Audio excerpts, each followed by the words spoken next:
അംഗങ്ങളിൽ നിന്നൊക്കെ തന്നെ കാണുന്നത്. ഏതായാലും ഈ പ്രക്ഷോഭവുമായി മുന്നോട്ട് പോകാൻ തന്നെ ഇപ്പോൾ പ്രതിപക്ഷം തീരുമാനിച്ചിരിക്കുന്നു. രാഹുൽ ഗാന്ധി ഉൾപ്പെടെയുള്ള നേതാക്കൾ ഇവിടെ തുടരുകയാണ്. ആരെയും മുന്നോട്ട് പോകാൻ അനുവദിക്കാതെ പോലീസ് ഇപ്പോൾ ബാരിക്കേഡ് വെച്ച് ഈ ഒരു മാർച്ച് തടഞ്ഞിരിക്കുകയാണ്. ഏതായാലും രാഹുൽ ഗാന്ധി ഉയർത്തിയ ഈ വോട്ടർ പട്ടിക വിവാദം നിസ്സാരമല്ല, അത് ചെറുതല്ല. തെരഞ്ഞെടുപ്പ് കമ്മീഷന്റെ വിശ്വാസ്യത തന്നെ ചോദ്യം ചെയ്യപ്പെടുന്ന തരത്തിലുള്ള വെളിപ്പെടുത്തലുകളാണ് രാഹുൽ ഗാന്ധി നടത്തിയിരിക്കുന്നത്. ഓരോ മണ്ഡലം അറസ്റ്റ് ചെയ്ത് നീക്കുകയാണോ എംപിമാരെ? ഇപ്പോൾ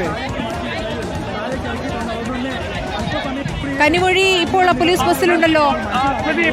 സ്മൃതി ഇപ്പോൾ ഈ സമരരംഗത്തുള്ള എംപിമാരെ പോലീസ് കസ്റ്റഡിയിലെടുക്കുകയാണ്. ഇപ്പോൾ പോലീസ് തയ്യാറാക്കി വെച്ചിരിക്കുന്ന വാഹനത്തിലേക്ക് ഇപ്പോൾ ഈ എംപിമാരെ ഇപ്പോൾ കസ്റ്റഡിയിലെടുക്കുന്ന കാഴ്ചയാണ് നമുക്ക് ദൃശ്യങ്ങളിൽ കാണാൻ കഴിയുന്നത്.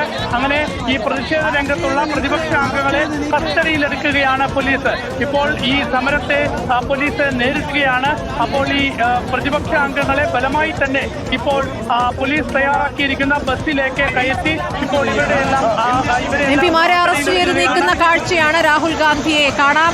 കനിമൊഴി അകത്തേക്ക് കയറി നേതാക്കൾ അറസ്റ്റ് വരിക്കുന്നു.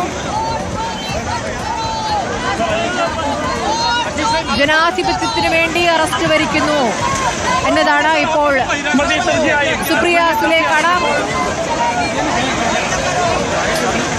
ഭരണഘടന ഉയർത്തിയാണ് പ്രിയങ്ക ഗാന്ധി നീങ്ങുന്നത്.